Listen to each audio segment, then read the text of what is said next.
దేవుడి వాక్కు చేత మన అందరితో సూటిగా మాట్లాడి 2025 మనలను, మన జీవితాలు, మన భవిష్యత్తులో ప్రభు సన్నిధిలో అద్భుతమైన ఆశీర్వాదకరమైన ఆత్మీయ జీవితంలో సమృద్ధి సహాయముతో కుటుంబాలన్నీ ఎదుగునుగాక. ఆమేన్. హల్లెలూయా.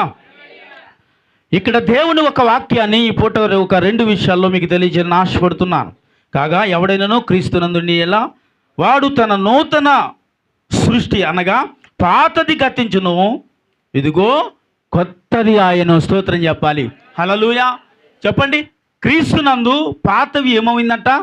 గతించిపోయినాయి అని నేను అంటాను. అయ్యా, ఈ పాతవన్నీ ఎప్పుడు ఒక వ్యక్తిలో నుంచి బయటికి పోని అంటే మనము ఎప్పుడైతే మారు మనసు పొంది రక్షింపబడిన దినమున, ఆమేన్, ఎప్పుడైతే నీవు నేను రక్షింపబడ్డామో ఆ దినమున పాతవన్నీ గతించి ఆ రోజు నుంచి నూతన హృదయాన్ని దేవుడు ఇచ్చానంటున్నాడు. ఆమేన్ చెప్పాలి. హల్లెలూయా. అంటే నీ భవిష్యత్తు, నీ జీవితము, నీ ఆలోచన ఇవన్నీ కూడానండి పాతదిగా విడిచిపెడతాం. ఎప్పుడు విడిచిపెడతాం అంటే ప్రభువును అంగీకరించబడిన దినమున, ప్రభు సన్నిధిలో ఎదుగుతున్న సమయంలో, వీటన్నిటికంటే ముఖ్యమైనది రక్షింపబడిన సమయంలో పాతవన్నీ నిన్ను విడిచి వెళ్ళిపోతాయి. ఆమేన్. నిజమండి. చాలామంది జీవితాలలో రక్షింపబడిన తర్వాత ఎంతోమంది పాత రోత జీవితాలను విడిచి ఈరోజు పవిత్రంగా, పరిశుద్ధంగా బ్రతకడానికి కారణం ఏంటంటే అది క్రీస్తుతో పాటు ఏం చేయబడిందంటే ఆ పాతవి సిలువ వేయబడింది. ఆమేన్. హల్లెలూయా. నీ పాత రోత జీవితమును యేసు నామములో మనం ఏం చేశామండి? రక్షింపబడిన దినమున సిలువేయబడింది. కాబట్టి అప్పుడు నుండి నీవు నూతన సృష్టిగా మారేవంట. ఆమేన్ చెప్పాలి. హల్లెలూయా. నూతన సృష్టి అంటే ఏంటండి? చెప్పండి. నూతన ఆలోచన, నూతన తలాంతు అంటే అర్థం ఏంటి? కొత్తవి. అంటే ఈరోజు నుంచి ఏమైందని? పాతవన్నీ గతించిపోయినవి. ఈరోజు నుంచి పాత ఆలోచన, పాత తలాంతులు, పాత క్రియలు, పాత వ్యతిరేకతలు ఇంకా నీ జీవితంలోనికి రాకూడదు అనే సమయము ఒక మనిషి జీవితంలో ఎప్పుడు వచ్చింది అంటే రక్షింపబడిన దినమున వచ్చింది. ఆమేన్. హల్లెలూయా. ఒక మనిషి రక్షింపబడాలి అంటే ఏం చేస్తే రక్షణ పొందుతాడు? ఒక మనిషికి రక్షణ ఎప్పుడు వచ్చింది? అలా అంటే మనం ఏమంటాం అంటే యేసుక్రీస్తు ప్రభువుని అంగీకరించినప్పుడు అండి అంటాం. యేసుక్రీస్తు ప్రభువుని ఒక మనిషి ఎప్పుడు అంగీకరిస్తాడు? ఒక మనిషి యేసుక్రీస్తు ప్రభువుని ఎప్పుడు అంగీకరిస్తాడు తెలుసా? తన పాపిని అని ఎరిగినప్పుడు అంగీకరిస్తాడు. హల్లెలూయా.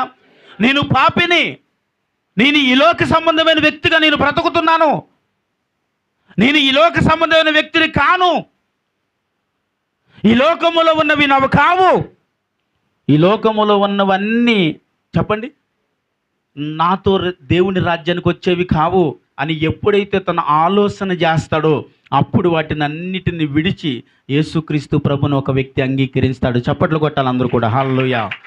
ఏమండి? ఎప్పుడు ఒక వ్యక్తి అంగీకరించబడతాడు అంటే తను పాతవి విడిచిపెట్టబడిన తర్వాత యేసుక్రీస్తు ప్రభు చేత ఒక వ్యక్తి అంగీకరింపబడతాడు. ఆమేన్. ఆ అంగీకరించబడిన దినము నుండి తన జీవితాన్ని ఏం చేస్తాడు? పాతవి మరచి బ్రతుకుతాడు. పాతది మరచి బ్రతకటం ఏంటంటే మనం ఎన్నో సాక్ష్యాలు వింటూ ఉంటాం. నిన్ను లోకంలో ఇలా బ్రతికానండి, లోకంలో ఇలా జీవించానండి, ఒకప్పుడు త్రాగుమూతనండి, ఒకప్పుడు వ్యభిచారినండి, ఒకప్పుడు పాపాత్మునండి, ఒకప్పుడు నరహంతకునండి అని నా జీవితంలో ఇలాంటివి ఎన్నో ఉన్నాయి అని చెప్పే సాక్ష్యాన్ని మనం వింటాం చూసారా? అప్పుడు ఆ సాక్ష్యమును బట్టి నీకు అర్థమవుతున్నది ఏంటంటే పాతవన్నీ తనలో నుండి తీసివేయబడింది. స్తోత్రం. హల్లెలూయా. ఆ పాతవన్నీ కూడా తీసివేయబడిన తర్వాతే ఒక మనిషి నూతన హృదయముతో కట్టబడతాడు. ఆమె చెప్పాలి. నేనంటే నా నూతన హృదయముతో కట్టబడటం అంటే క్రీస్తుతో నువ్వు అంటు కట్టబడటం. హల్లెలూయా. ఒక మనిషి క్రీస్తుతో అంటు కట్టబడితేనే ఫలిస్తాడు అనే వాక్యములో రాయబడి ఉందా లేదా అండి? ఒక వ్యక్తి ఫలించాలంటే క్రీస్తుకు అంటుగట్టబడాలి. ఏం చేయబడాలి? క్రీస్తుతో అంటుగట్టబడాలి. అంటుగట్టడం అంటే ఏంటండి? ఎంతమందికి తెలుసు అంటుగట్టడం అంటే? మొక్కలు పెంచేవాళ్ళు లేరేంటమ్మా? ఉన్నారా? ఒక మొక్కని అంటు కడతారు కదా, అది ఎలా కడతారో తెలుసా అండి? ఎలా కడతారు? మీకు తెలియదేముంది? దానిని వంచి దాని మీద ఏం చేస్తుందో తెలుసా అండి? ఒక మట్టి ముద్ద తీసి పెడతారు. అక్కడ పెట్టినప్పుడు అది అక్కడ వేళ్ళు తయారవుతాయి. ఏం తయారవుతాయి?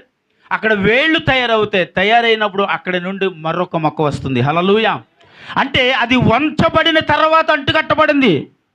అంటే మనము ముందు ఏం చేయబడాలి? వంచబడాలి క్రీస్తులో. అహంకారులుగా ఉండకుండానట్లుగా నిన్ను నీవు వంచబడాలి.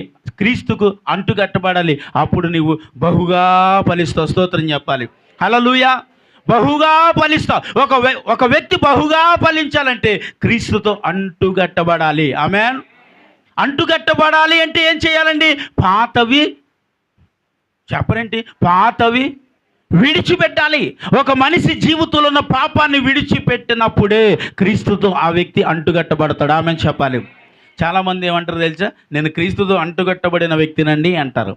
నువ్వు క్రీస్తుతో అంటుకట్టబడిన వ్యక్తివో, క్రీస్తుతో అంటుకట్టబడిన వ్యక్తివో ఎవరికి తెలుస్తుంది? చూస్తున్న మాకు ఎవరికి, నీకు నాకు తెలియదు కదండి. ఎవరికి తెలుస్తుంది? పరలోకములో ఉన్న తండ్రికి మాత్రమే. దయచేసి ఫోన్లు సైలెంట్లో పెట్టాలి. ఎవరిది? ఇక్కడున్న మీ ఫోన్లు కూడా సైలెంట్లో ఉండాలి. హల్లెలూయా. క్రీస్తుతో మనము అంటుకట్టబడినప్పుడే మనము పాతవి విడిచిపెడతాం. ఆమేన్. ఇప్పుడు ఒక మంచి వ్యక్తితో ఒక చెడ్డ వ్యక్తి తిరుగుతున్నాడు అనుకోండి, వాడు చెడ్డవాడిగా వీడు మారతాడా, లేకపోతే ఈ మంచోడే చెడ్డవాడిగా మారతాడా? మంచోడే చెడ్డవాడిగా మారిపోతున్నారు ఈరోజు. ఎందుకని అంటే దేవుని ఆత్మ ప్రేరేపణ కంటే దురాత్మ ప్రేరేపణ బాగా పనిచేస్తూ ఉంది. ఒక మనిషిని ఒక మంచి మార్గంలో నడిపించే దానికంటే చెడు మార్గంలో నడిపించేదే ఈరోజు చెప్పాలి. ఇప్పుడు మంచి చెప్పులు తొడిగే సమయంలో అబద్ధం ఊరు తిరిగి వచ్చేసిందంట కదండి. ఏమంటుంది దీన్ని? అబద్ధం ఊరంతా తిరిగి వచ్చింది, మంచి ఇంకెక్కడ ఉంది అంటే ఇది ఇంకా బయటికి పోలేదు. చెడు మార్గం ఊరంతా తిరిగి వచ్చింది. అంటే మన నోట నుంచి వచ్చిన ఒక మాట 10 మంది దగ్గరికి అది తప్పు అయ్యే ముందే అది ముందే చేరుతుంది. అది మంచి అయితే అది ఆలస్యం అవుతుంది. ఎందుకంటే ఒక మనిషిలో మార్పును తీసుకొచ్చేది ఇది. ఆమేన్. హల్లెలూయా. ఒక మనిషిని బాగు చేసేది ఎప్పుడు వెనుకే ఉంటుంది. ఒక మనిషిని పాడు చేసేది ఎప్పుడు ముందే ఉంటుంది. ఈరోజు ఒక మనిషిని పాడు చేసేదానికి మనిషి ఈరోజు ఆకర్షితుడిగా మారిపోతున్నారు. అయ్యా, ఎందుకు ఇలా ఆకర్షితుడిగా ఒక వ్యక్తి బ్రతుకుతున్నాడంటే క్రీస్తుతో ఏం చేయబడలేదో తెలుసా అండి? అంటుకట్టబడలేదు. హల్లెలూయా. క్రీస్తుతో అంటుకట్టబడలేదు, క్రీస్తుతో ముడివేయబడలేదు. అంటే క్రీస్తు తనలో ఉండలేదు. అంటే నేను అంటాను, రక్షింపబడినప్పుడు తన పాత రోత జీవితాన్ని సిలివేయబడలేదు. హల్లెలూయా. సిలివేయబడిన జీవితంలో అంటుకట్టబడి బ్రతకలేరు. కాబట్టి క్రీస్తుతో మనం ఏం చేయబడాలంటే అంటుకట్టబడాలి. మరొకటి చెప్పండి, రక్షింపబడిన దినమున మన పాత రోత జీవితాన్ని విడిచి ప్రభు కొరకు బ్రతకాలి. హల్లెలూయా. ఏమండి? పాత దానిని అంటే పాత జీవితం అనగా పాతలో నీ జీవితంలో ఉన్న వాటిని అనగా పాపమును, శాపమును, కోపమును, అసూయను, వ్యతిరేకతలు నీ జీవితంలో ఇవన్నిటిని సిలివేయకుండా ఒక వ్యక్తి క్రీస్తుతో అంటుకట్టబడతా సాధ్యము. మనం అనుకుంటాం సాధ్యమని. ఎస్, సాధ్యము కాదు ఇది. ఒక మనిషికి సాధ్యము కానిదేంటి చెప్పాలి? ఒక మనిషికి సాధ్యము కానిదేంటి? సాధ్యమయ్యేదేంటి? సాధ్యము కానిది దేవుని రాజ్యాన్ని సంపాదించడం సాధ్యకరముగా ఉంటుంది. ఎందుకో తెలుసా? అది మనలను దేవునితో అంటుకట్టబడకుండా అది మనల్ని ముందుగానే మన జీవితాన్ని విడిచిపెట్టిపోకుండానట్లుగా మనల్ని పదే పదే పలకరించేది పాపమే. యోసేపు తన జీవితంలో చాలా పవిత్రంగా బ్రతికినప్పటికీ యోసేపుతో పాపం పలకరిస్తూనే ఉంది. అయినప్పటికీ యోసేపు తన పాపాన్ని చెప్పాలి, తన పాపాన్ని కాదు, క్షమించాలి, తనలోనికి పాపాన్ని రాకుండానట్లుగా తను కాపాడుకున్నాడు. అనగా నేను అంటాను, క్రీస్తుతో తను అంటుకట్టబడ్డాడు. స్తోత్రం చెప్పాలి. అంటే తన పాత రోత జీవితం అనటానికి కూడా యోసేపు జీవితంలో ఏమీ లేదు. యోసేపు పాపాత్ముడు అనటానికి లేదు. యోసేపు రోత జీవితాన్ని జీవించాడు అనటానికి ఏమీ లేదు. యోసేపు పుట్టినది మొదలుకొని చెప్పండి, క్రీస్తుతో ఉన్నంత వరకు అనగా దేవుడితో ఉన్నంత వరకు తన జీవితం మరణం అయ్యేంత వరకు తన పవిత్రంగానే బ్రతికాడు. హల్లెలూయా. ఎందుకంటే తన జీవితంలోనికి పాపానికి ఏమాత్రమో అవకాశాన్ని ఇచ్చాడా అండి? ఇవ్వలేదు. దేవుడు పని చేయాలి, దేవుడు పని కొరకు వాగ్దానము ద్వారా వచ్చినవాడు సంసోను దేవుడి కార్యాన్ని మరచి బ్రతికాడు. ఎందుకయ్యా నువ్వు మరచావు? ఎందుకంటే తన ఆత్మీయ జీవితాన్ని తను తెలుసుకోలేదు, తన తల్లిదండ్రుల ద్వారా తెలుసుకోలేదు, తను ఎందుకు పుట్టాడో తెలుసుకోలేదు. ఈరోజు నీవు నేను ఎందుకు పుట్టామో తెలుసుకోవాలి. ఈరోజు నీవు నేను ఈ భూమి మీద ఎందుకు తిరుగుతున్నామో తెలుసుకోవాలి. ఈరోజు మనం ఇలా ఉండటానికి కారకులు ఎవరో తెలుసుకోవాలి. ఈరోజు అది ఏమీ తెలియకుండానే ఒక మనిషి బ్రతకేస్తూ ఉంటాడు. ఈరోజు నేను ఎందుకు పుట్టాను, అసలు దేని కొరకు ఈ భూమి మీదకి వచ్చాను, ఎప్పుడైనా ఆలోచన చేస్తామా అండి? అసలు నా వ్యక్తిగతమైన నా జీవితం ఏంటి? అసలు నేను పుట్టేటప్పుడు ఎలాగున్నాను? నా జీవితం పెరిగేటప్పుడు ఎలాగుంది? నా జీవితం ఈ దినం ఎలాగుంది? నేను పుట్టిన తర్వాత నా తల్లి ఒడిలో ఉన్నప్పుడు ఎలా ఉంది? అంటే తల్లి ఒడిలో ఉన్న తన జీవితము ఎదిగే కొలది ఏమైందండి చెప్పాలి. తల్లి ఒడి నుంచి బయటికి వచ్చేటప్పటికి తను పూర్తిగా చెప్పాలి తల్లి ఒడికి దూరం అయ్యాడు, లోక సంబంధమైన ఒడికి దగ్గరయ్యాడు. హల్లెలూయా. కాబట్టి క్రీస్తుతో అంటుకట్టబడకపోతే మన జీవితంలో ఏమాత్రం మార్పు అంటే నేను అంటాను, ఈ పాపమునకు సిలివేయబడకపోతే క్రీస్తుతో మనం అంటుకట్టబడలేము. హల్లెలూయా. కాబట్టి నూతన సంవత్సరంలో దేవుడు అడుగుతూ ఉన్నాడు, ఇగో ఇంతవరకు నీ జీవితంలో ఏం జరిగింది? 2024 ఏ సమస్య నీ దగ్గరికి వచ్చింది? అంటే ఏ పాపం నిన్ను వెంబడించింది? ఏ పరిస్థితి, ఏ భయంకరము, ఏ పాపం, ఏ శాపము, ఏ కోపము, ఏ అసూయ వల్ల దేవునికి ఒకవేళ కోపం తెప్పించాము మనం. కాబట్టి ఇదిగో పాతవి ఈరోజు నేను అనాలి, నువ్వు ఈ రోజు నుంచి ప్రభా వాటిని నేను సిలువేస్తున్నాను. ఎన్నిసార్లు అంటాం మనం? హల్లెలూయా. ఇదిగో ప్రభువా ఈ రోజు నుంచి నేను వాటిని సిలువేయబడుతున్నాను అంటే యేసు క్రీస్తు నామమున రక్షింపబడినప్పుడు నేను ఏ రీతిగా నా ఆత్మీయ జీవితాన్ని నేను కాపాడుకున్నానో ఈ రోజు నుంచి నా ఆత్మీయ జీవితం ఇలాగే కాపాడుకుంటాను ప్రభా అని చెప్పాలి. హల్లెలూయా. ఇలాగే నేను కాపాడుకుంటాను, ఇలాగే కాపాడుకోవాలనుకుంటున్నాను. అప్పుడే నేను క్రీస్తుతో అంటుకట్టబడిన వ్యక్తిగా మారుతాను. ఆమేన్. హల్లెలూయా. క్రీస్తుతో అంటుకట్టబడిన వ్యక్తిగా బ్రతకాలి అంటే ముందు పాతవి మన జీవితంలో నుంచి పోవాలండి. పాత వాటిని నీ జీవితంలో నుంచి తీసివేయాలి. వాటిని తీసివేయకపోతే మనము క్రీస్తుతో మనము జీవించలేము. ఎందుకంటే క్రీస్తుకి పాపమునకు ఎంత దూరం ఉంది చెప్పాలి? తూర్పుకి పడమరుకి ఉన్నంత దూరము, ఈ భూమికి ఆకాశమునకు ఉన్నంత దూరము యేసు క్రీస్తు ప్రభువును చూస్తే ఆ పాపము పారిపోతుంది. హల్లెలూయా. అంటే ఆ పాపము పారిపోయే స్థలముకు ఒక వ్యక్తి ఈరోజు సమీపంగా బ్రతుకుతున్నాడు. అంటే పాపము లేని స్థలములో ఉన్న యేసయ్య దగ్గరికి చేర్చబడటానికి కావలసిన వాటికి ఏ విధమైన ఆలోచన ఈరోజు మనిషి లేకుండానట్లుగా ఈరోజు మనిషి బ్రతుకుతూ ఉన్నాడు. అంటే పాపానికి ఆసీనుడే బ్రతుకుతున్నాడు తప్ప ఆసీనుడైన దేవాది దేవునికి దూరముగానే బ్రతుకుతున్న ఒక మనిషి. హల్లెలూయా. కాబట్టి ప్రభువా ఈ సంవత్సరం నా జీవితంలో ఏ అవిధేయత వచ్చిందో, దేనివల్ల ఒకవేళ నేను నిన్ను బాధ పెట్టానో, నీ గాయములు రేపానో, నీ హృదయ ఆలోచన నేను ఎరుగక నాయన ఏ తలాంతు నన్ను పాడు చేసిందో, నా జీవితాన్ని పాడు చేసిందో, ఇదిగో ఈ రోజు నుంచి మరలా నేను వాటిని మార్చుకుంటున్నానయ్యా. హల్లెలూయా. చెప్పండి, దేనిని మార్చుకోవాలి క్రైస్తవుడు? తన ఆలోచన విధానాన్ని, తన కనుదిష్టు, తన ఆలోచన, తన నడవడిక ప్రతి ఒక్కటి ఒక మనిషి మార్చుకుని క్రీస్తుతో అంటుగట్టబడాలి. హల్లెలూయా. ఏమండి ఏం చేయబడాలయ్యా నీవంటే ఇదిగో క్రీస్తుతో మనము అంటుకట్టబడాలి. అంటే దేవుని మాట మనము శ్రద్ధగా వినాలి. ఒక వ్యక్తి ఫలించడం ఎప్పుడంటే దేవుని మాట శ్రద్ధగా వినినప్పుడు. ఒకసారి చూద్దామా? ద్వితోపదేశకాండము 28వ అధ్యాయము 1వ వచనాన్ని ఒకసారి చదవాలి. ద్వితోపదేశకాండము 1వ అధ్యాయము. నీ దేవుడైన యెహోవా మాట శ్రద్ధగా విని నేను నేడు నీకు ఆజ్ఞాపించుచున్నా ఆయన ఆజ్ఞలన్నిటినీ అనుసరించి నడుచుకుని నీ ఎడల నీ దేవుడైన యెహోవా నిన్ను ఈ భూమి మీద ఉన్న సమస్త జనుల కంటే చిన్న చప్పట్లు కొట్టేసి నామని మహింపరచుదాం. హల్లెలూయా. ఏమండి ఆయన మాట వింటే ఎక్కడుంటావంట నీవు?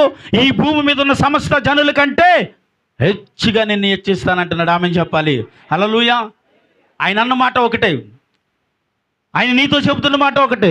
నీ దేవుని మాట నువ్వు ఎలా వినాలి చెప్పాలి? శ్రద్ధగా వినాలి. కొంతమంది అశ్రద్ధగా వింటారు. కొంతమంది ఏదో వచ్చామని వింటూ అలా సమయాన్ని గడుపుతూ ఫోన్ చూస్తూ ఏదో చూస్తూ పక్క చూస్తూ వస్తున్న ఆ వాక్యాన్ని శ్రద్ధగా వినరు. అది శ్రద్ధగా వినిన వారు కాదు. అందుకే దేవుడు వాక్యం రాయబడింది, నీ దేవుడైన యెహోవా మాట శ్రద్ధగా వింటే ఈ భూమి మీద ఉన్న సమస్త జనుల కంటే నేను హెచ్చిస్తాను. ఆమె చెప్పండి. హల్లెలూయా. హెచ్చించడం అంటే ఏంటి? ఒక వ్యక్తిని దేవుడు హెచ్చించడం అని అంటున్నాడు. ఎలా హెచ్చిస్తావా అంటే ఈ భూమి మీద ఉన్న జనుల కంటే విస్తారంగా హెచ్చిస్తాను. అంటే దేవుని మాట వింటే నువ్వెక్కడ ఉంటావు అంటే ఇప్పుడు చెప్పండి, హెచ్చైన స్థలమును నిన్ను కూర్చొని పెడతాను. ఆమె చెప్పాలి. హల్లెలూయా. దేవుడి మాట ఒకవేళ నీవు వింటే ఆ స్థలంలో నువ్వు ఉంటావు. ఏ స్థలం అది చెప్పాలండి? హెచ్చైన స్థలము అనగా ఉన్నతమైన స్థలము అనగా నీ ఆత్మను రక్షించుకునే స్థలము అనగా నీ కుటుంబాన్ని కాపాడుకునే స్థలం అనగా నిన్ను, నీవు, నీ ఇంటి వారిని, నీ పక్క వారిని అందరినీ రక్షించే స్థలం ఇదే. ఆ స్థలము హెచ్చైన స్థలము అనగా నేను అంటాను ఆ స్థలము ఒక ఉన్నతమైన స్థలం అని అర్థం. ఆమె చెప్పాలి. హల్లెలూయా. ఇప్పుడు చెప్పండి, దేవుడు ఒక వ్యక్తిని ఉన్నతమైన స్థలంలో కూర్చుని పెట్టడానికి ఆ మనిషికి ఏం కావాలి?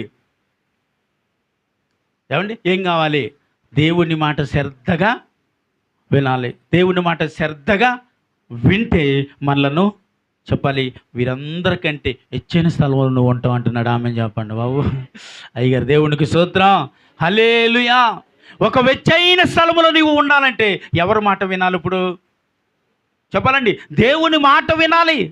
దేవుని మాట వినటం అంటే దేవుడు నీతో మాట్లాడిన దినమున పాపాన్ని విడిచి బ్రతుకుతానని ప్రమాణం చేయబడిన దినమున నీవు మర్చిపోకుండా బ్రతకటమే దేవుడి మాట వినడం. చప్పట్లు కొట్టాలి, హల్లెలూయా. నీతో దేవుడు ఏదైతే చెప్పాడో, ఏ మాటనైతే విన్నావో, ఏ మాటనైతే విని నువ్వు విధేయుడిగా బ్రతుకుతానని దేవుడితో తీర్మానం చేసి రక్షింపబడ్డావో, ఆ రక్షణ పొందిన దినమును నువ్వు చచ్చిపోయే వరకు మరిచిపోకుండా బ్రతకటమే క్రీస్తు కొరకు అంటుకట్టబడ్డాడు. స్తోత్రం చెప్పాలి, హల్లెలూయా. దేవుని కొరకు అంటుకట్టబడటం అంటే దేవుని మాటను మనము శ్రద్ధగా వినటం అని చెప్పండి.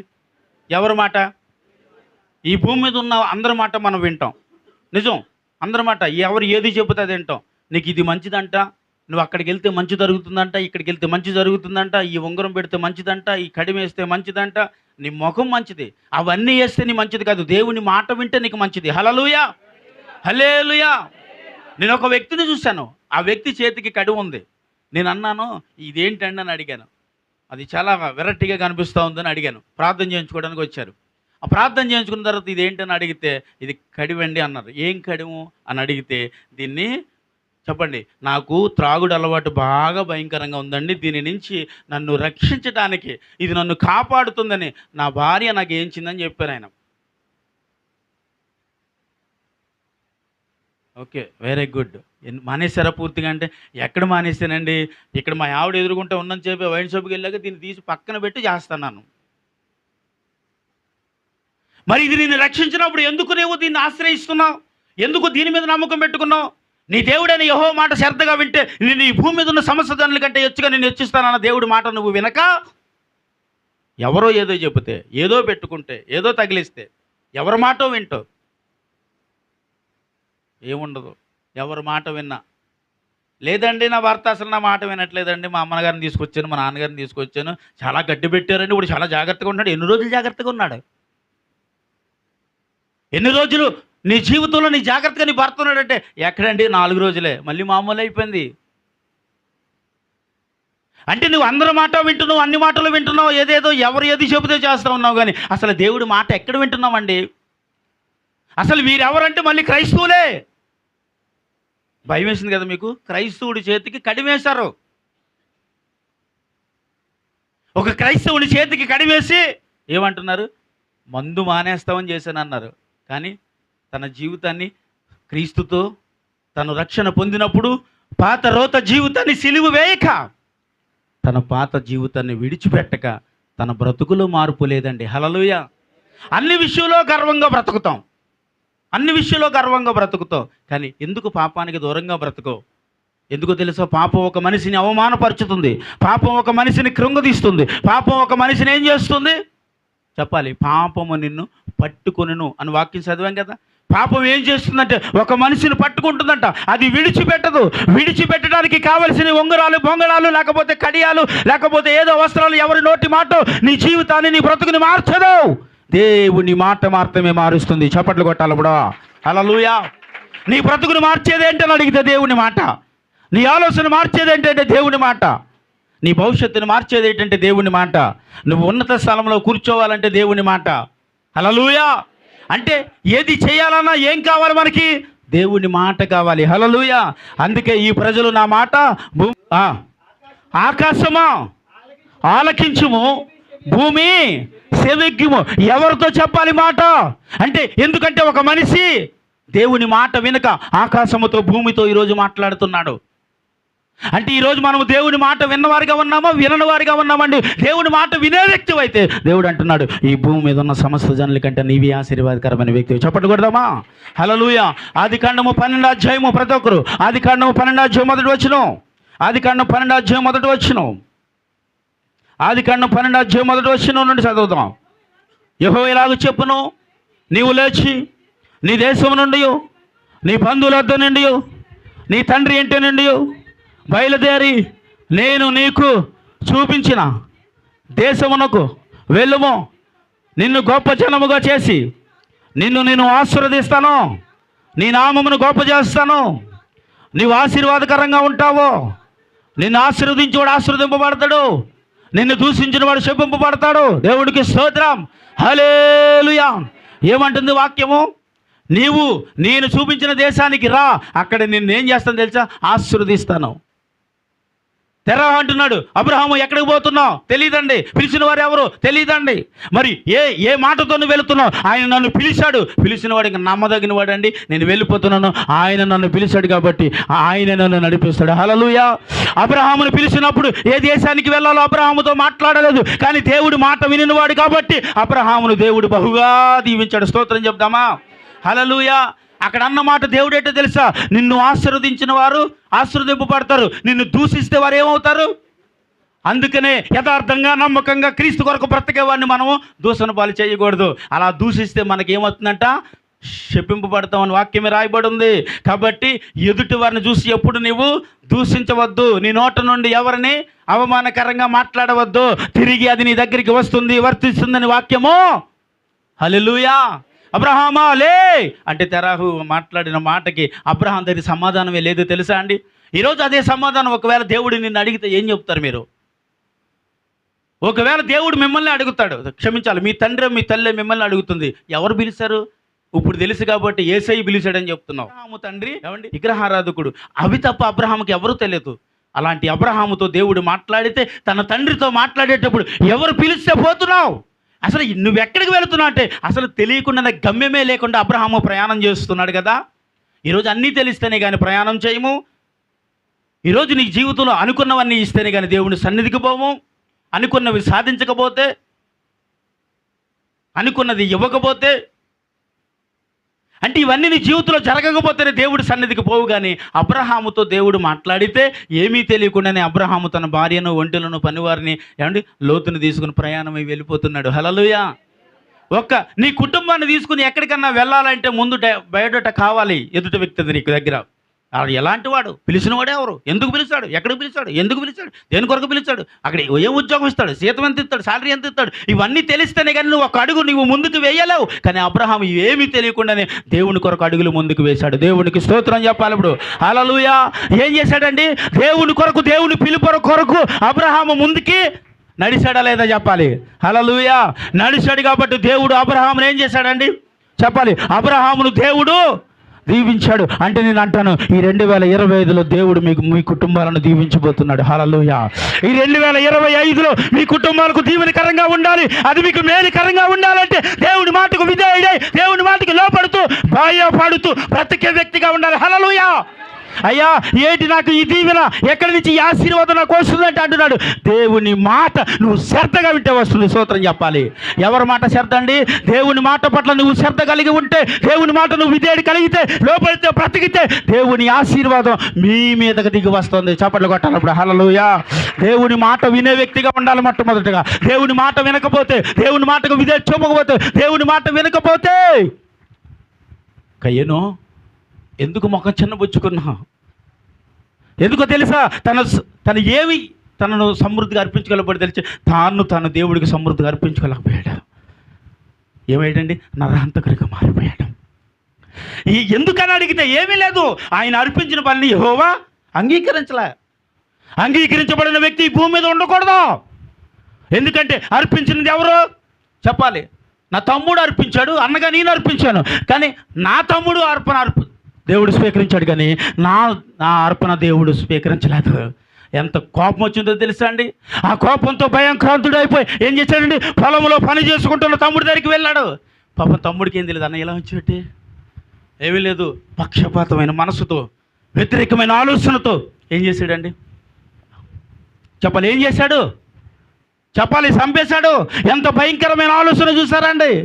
బైబిల్లో అప్పటి వరకు మరణమే లేదు, తన నుండి మరణం వచ్చింది. హల్లెలూయా. ఎందుకంటే దేవుడు అంటే భయము. దేవుడి మాట శ్రద్ధగా వినలేదు. దేవుడి మాట నువ్వు శ్రద్ధగా వింటే ఏమవుతుంది చెప్పాలండి?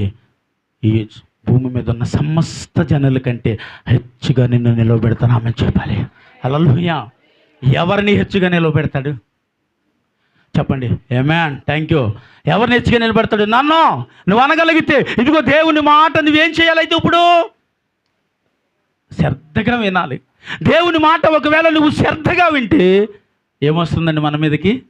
దేవుని ఆశీర్వాదమే వస్తుంది. హల్లెలూయా. దేవుని ఆశీర్వాదము నీ మీదకి రావాలి అంటే ముందు దేవుని మాటకు మనం భయపడి బ్రతకాలి, లోబడి బ్రతకాలి, విధేయతతో నువ్వు బ్రతుకుతావుగాక. ఆమేన్. హల్లెలూయా.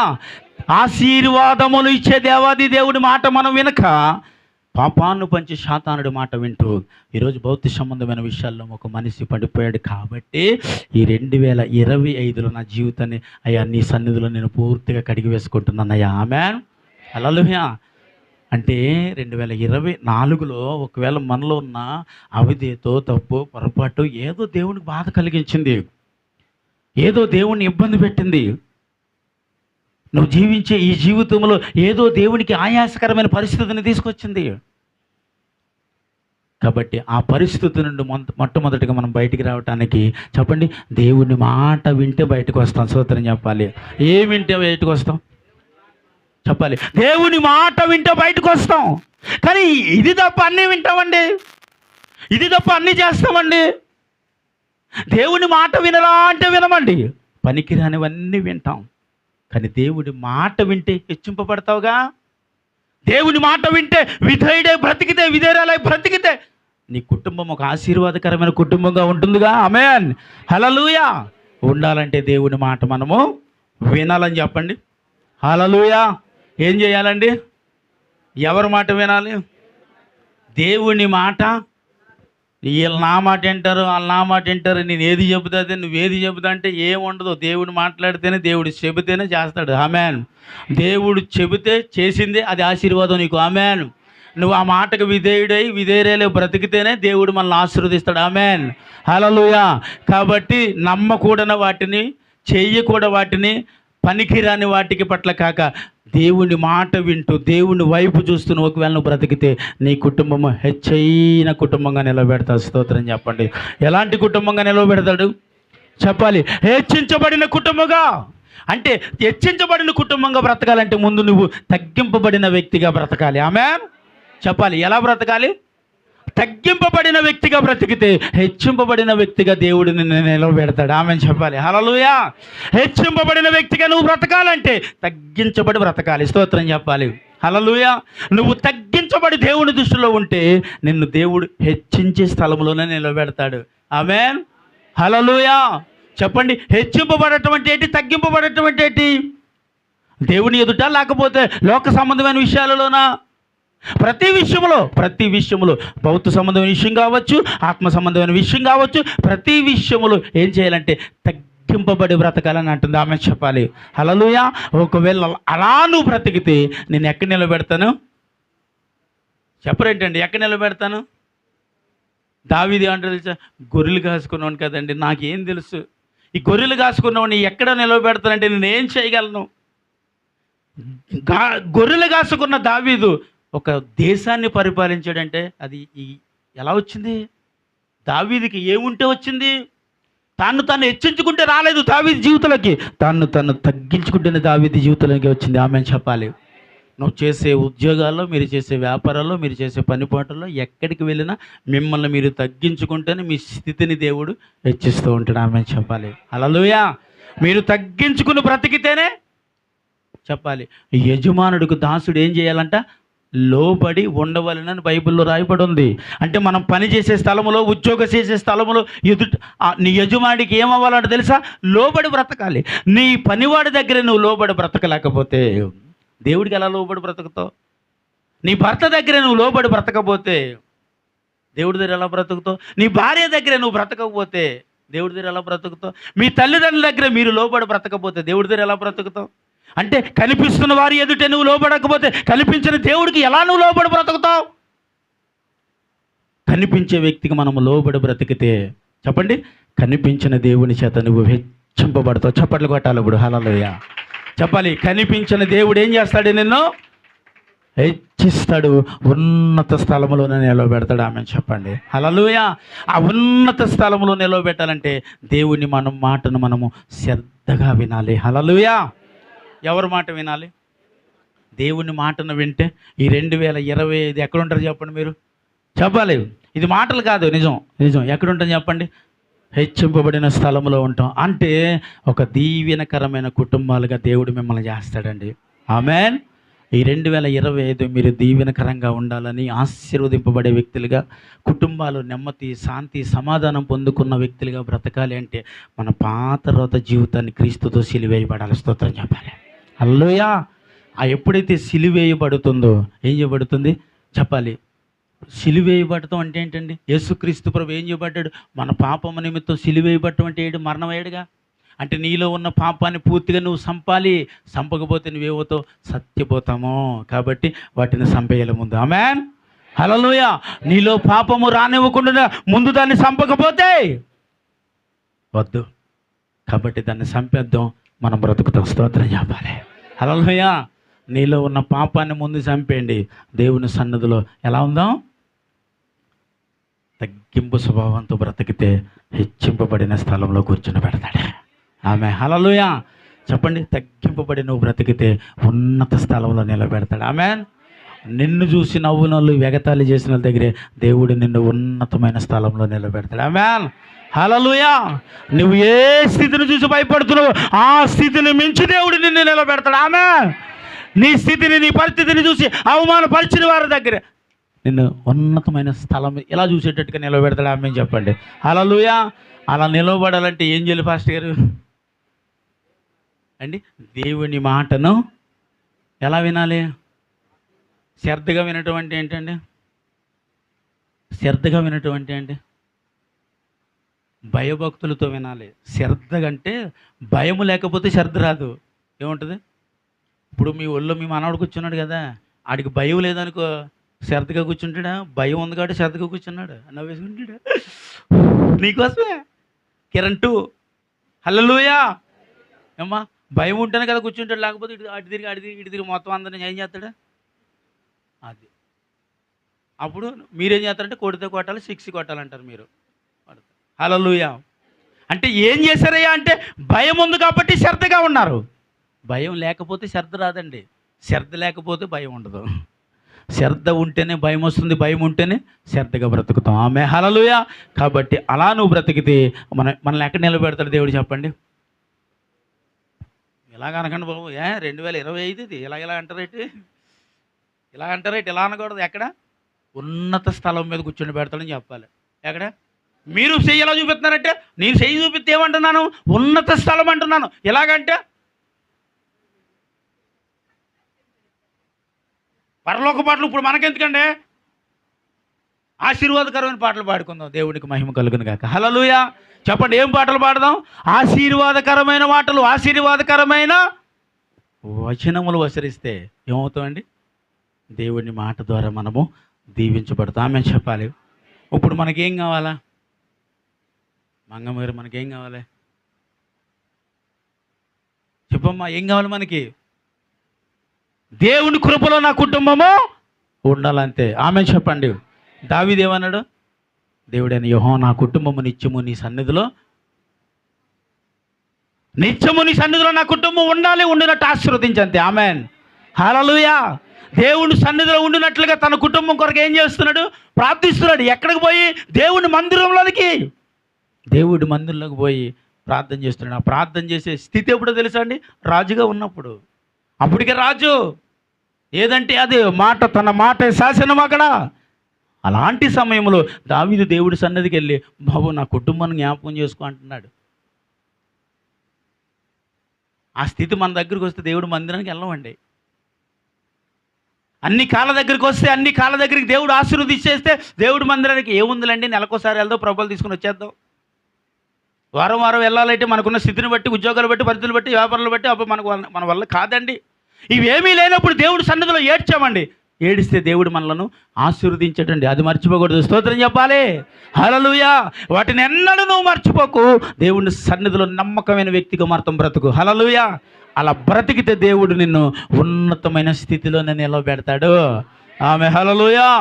ఆ ఉన్నతమైన స్థలం మీద కూర్చుండాలంటే దేవుడి మాట మనం చాలా జాగ్రత్తగా ఈ 2025 దేవుని మాట మనందరము శ్రద్ధగా విందుముగాక.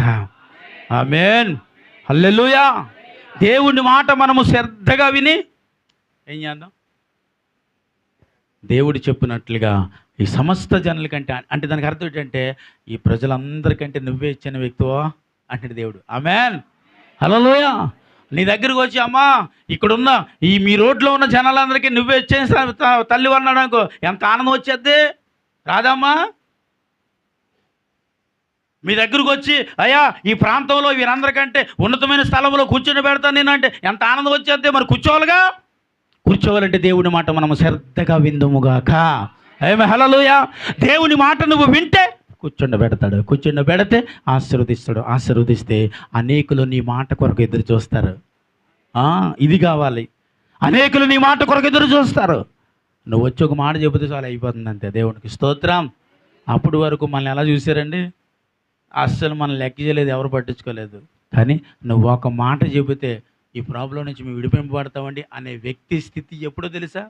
గొర్రెలు కాసుకున్న దావీదు దగ్గరికి ఎవడన్నా పోయేటట్టు గొర్రెలు కాసుకున్నాని చెప్పి ఎవడు దావీదు దగ్గరికి వెళ్ళలే. దావీదు రాజు అయిన తర్వాత ప్రతి ఒక్కడు దావీదు దగ్గరికి వచ్చాడా లేదా అండి? ఎందుకు వచ్చాడు? ఎందుకు వచ్చారు దావీదు దగ్గరికి? ఎందుకు రావాలి దావీదు దగ్గరికి అంటే దావీదు ఇప్పుడు ఆ దేశాన్ని పరిపాలించే నాయకుడు. చప్పట్లు కొట్టాలా? ఆ దేశాన్ని పరిపాలించే నాయకుడు కాబట్టి వారందరూ ఎవరి దగ్గరికి వస్తున్నారు? ఇప్పుడు నీ కుటుంబాల్లో, నీ రక్త సంబంధాల్లో, నీ బంధువుల్లో, నీ స్నేహితుల్లో ఎవరెవరు నిన్ను విడిచిపెట్టి ఉంటారు. కానీ దేవుని మాట నువ్వు ఒకవేళ శ్రద్ధగా విని ఒక ఆశీర్వాదకరమైన వ్యక్తిగా మారితే నీ మాట వాళ్ళకి శాసనంగా మారుతుంది. చెప్పండి పెట్టాలప్పుడు మీ మాట వారికి ఏమవుతుంది? ఒక మాట చెప్పి వెళ్ళిపోండి సార్, రండి సార్, నువ్వు 2 రోజులు 3 రోజులు 4 రోజులు వారం రోజులు చెప్పినా మీరు వచ్చి మాట చెప్పి వెళ్ళిపోతే చాలంతే. ఆ మాట యేసయ్య మాట వలన మాత్రమే జరుగుతుంది. ఆమేన్. దేని వలన జరుగుతుందండి? యేసయ్య మాట వలనే జరుగుతుంది. యేసయ్య మాట ఒకవేళ నువ్వు వింటే దేవుడు మిమ్మల్ని మీ కుటుంబాలను ప్రేమించి దీవించి ఆశీర్వదించునుగాక. ఆమేన్. కాబట్టి దేవుడి మాట ఈ 2025 మీరిపోవద్దు. పాత జీవితాన్ని పూర్తిగా సిలివేసేద్దాం, ప్రభు కొరకు బ్రతుకుతాం. ఈ 2025 ప్రభా నేను ఎలా ఉండాలి, నా కుటుంబం ఎలాగ ఉండాలి, ఏం చేయాలి అని ఒకవేళ దేవుని అడిగితే నా మాట నువ్వు వినాలి. ఆమేన్. ఎవరి మాట వినాలండి? దేవుని మాట నువ్వు వింటే నీ స్థితిని మరలా 26లో అద్భుతంగా మార్చేస్తాడు. ఆమె చెప్పండి. మోకరించడానికి సమయం అయిపోయింది, ప్రార్థన చేసి ఇంక ముగించేస్తున్నాను.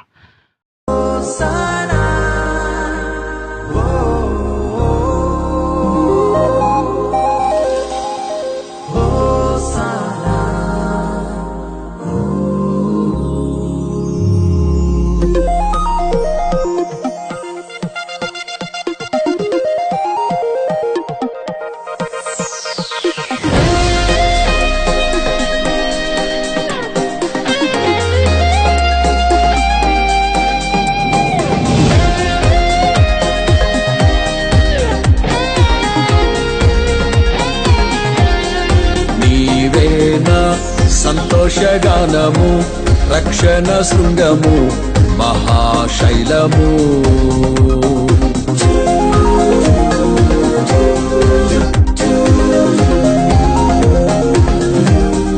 నీవేనా సంతోషగానము, రక్షణ శృంగము, మహాశైలము.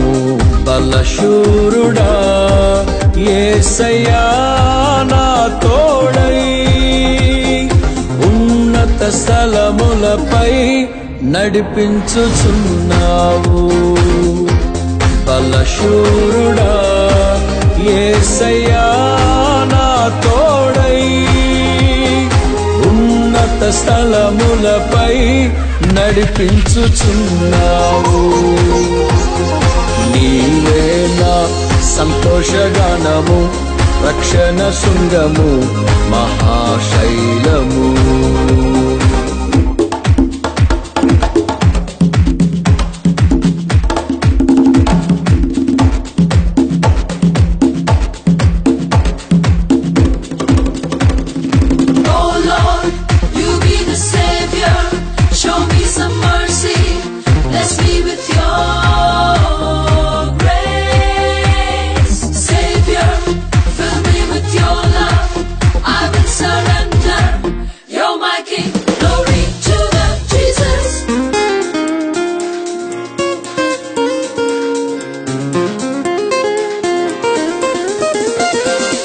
త్యాగము ఎరుగని స్నేహమందు క్షేమము కరువైయుండగా నిజ స్నేహితుడా ప్రాణము పెట్టి నీ ప్రేమతో నన్నాకర్షించినావు. త్యాగము ఎరుగని స్నేహమందు క్షేమము కరువైయుండగా నిజ స్నేహితుడా ప్రాణము పెట్టి నీ ప్రేమతో నన్నాకర్షించినావు. నిరంతరం నిలుచును నాపై నీ కనికరం, శోధనలైన బాధలైనను ఎదురింతు నీ ప్రేమతో. నిరంతరం నిలుచును నాపై నీ కనికరం, శోధనలైన బాధలైనను ఎదురింతు నీ ప్రేమతో. నీవే నా సంతోషగానము, రక్షణ శృంగము, మహాశైలము. నీవే నా సంతోషగానము, రక్షణ శృంగము, మహాశైలము.